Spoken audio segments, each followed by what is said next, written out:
Dans cette vidéo, on va voir comment montrer qu'un point est un projeté orthogonal d'un autre point sur un plan donné, tout ça en utilisant le produit scalaire.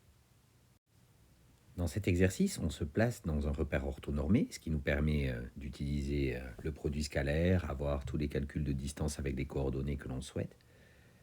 Et on nous demande dans un premier temps de s'intéresser au triangle ABC, de montrer qu'il est rectangle, d'en calculer son aire, et d'en déduire la distance du point A à la droite BC.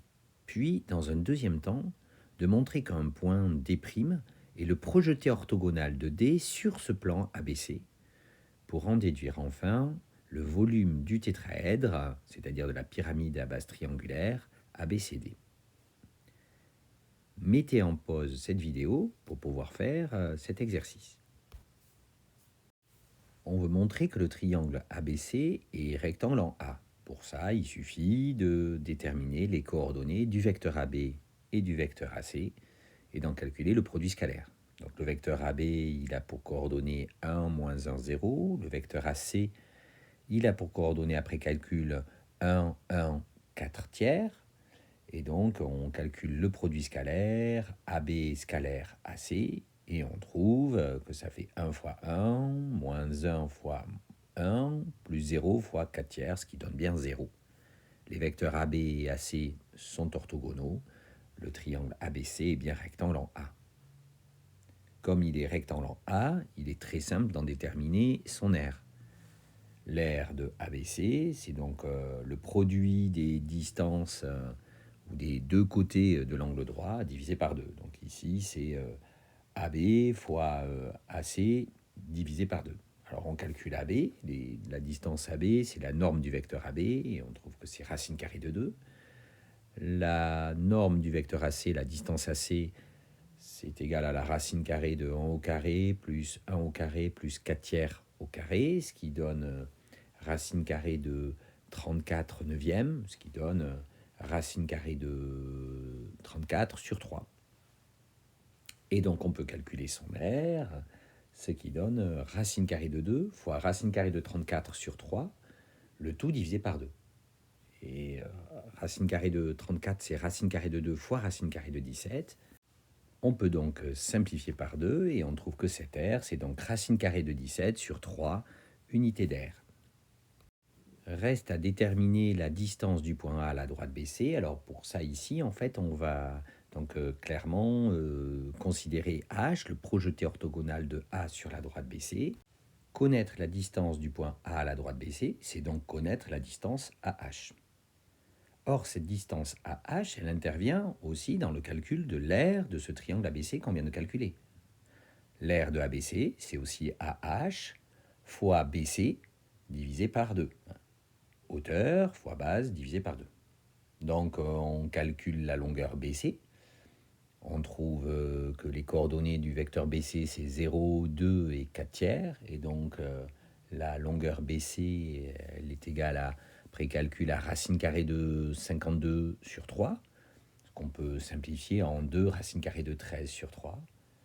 Et donc, on a une autre expression de l'aire de ABC, c'est AH fois 2 racine carrée de 13 sur 3 divisé par 2. Et donc, ça donne AH fois racine carrée de 13 sur 3. Et ça, on sait que c'est égal à racine carrée de 17 sur 3, puisqu'on a déjà calculé cette aire. Et donc, finalement, on trouve que AH est égal à racine carrée de 17 sur racine carrée de 13. Intéressons-nous maintenant à D' et montrons que ce point D' dont on connaît les coordonnées est le projeté orthogonal de D sur ABC. Pour ce faire, on va procéder en 2 étapes. Première étape, on va d'abord démontrer que la droite D' est orthogonale au plan ABC, c'est-à-dire que le vecteur directeur de cette droite, D' est orthogonal à 2 vecteurs non collinéaires du plan ABC. Donc on calcule les coordonnées du vecteur D', on trouve 4, 4 et moins 6. On sait déjà que le vecteur AB et le vecteur AC ont pour coordonnées respectives 1, moins 1, 0 et 1, 1, 4 tiers. Et on calcule les deux produits scalaires. On trouve 0 pour les deux, et donc le vecteur D' est orthogonal à la fois au vecteur AB et au vecteur AC qui sont non collinéaires. Donc la droite D' est bien orthogonale, et même perpendiculaire au plan ABC.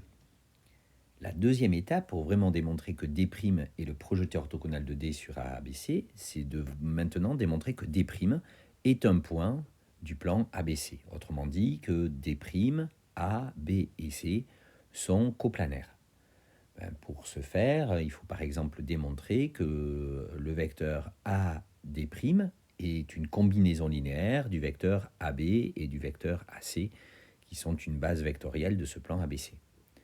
Donc on calcule les coordonnées de AD', on trouve moins 1, moins 2, moins 2, et on résout donc le système. Moins 1 est égal à A plus B, moins 2 est égal à moins A plus B, et moins 2 est égal à 0A plus 4 tiers de B.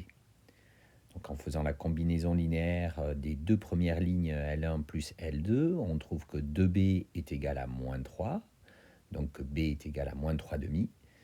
Et avec la troisième équation, on trouve aussi que B est égal à moins 6 sur 4, donc B est égal encore à moins 3 demi. Reste à trouver la valeur de A, qui est égale à B plus 2, et donc on trouve que A est égal à 1 demi. Finalement, le vecteur AD' est égal à 1 demi du vecteur AB, moins 3 demi du vecteur AC. Les vecteurs AD', AB et AC sont coplanaires. Les 4 points qui écrivent ces 3 vecteurs sont donc eux aussi coplanaires, c'est-à-dire que D' appartient à ABC. La droite DD' est orthogonale au plan ABC. D' est un point du plan ABC.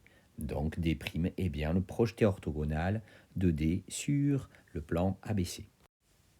Cet exercice se conclut en demandant le volume du tétraèdre ABCD. Le volume d'une pyramide, c'est R de la base fois hauteur divisé par 3.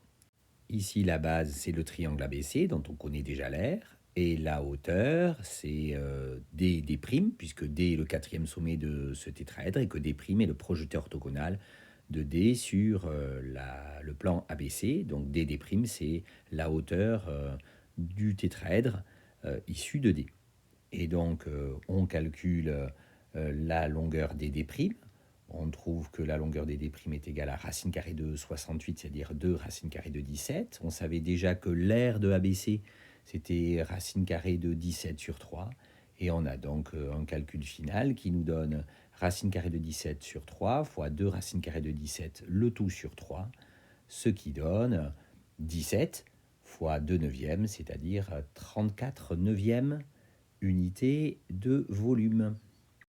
Voilà, le tour est joué. On a réussi à démontrer qu'un point était le projeté orthogonal d'un autre point sur un plan donné et utiliser ce projeté orthogonal pour pouvoir enfin calculer le volume d'un tétraèdre.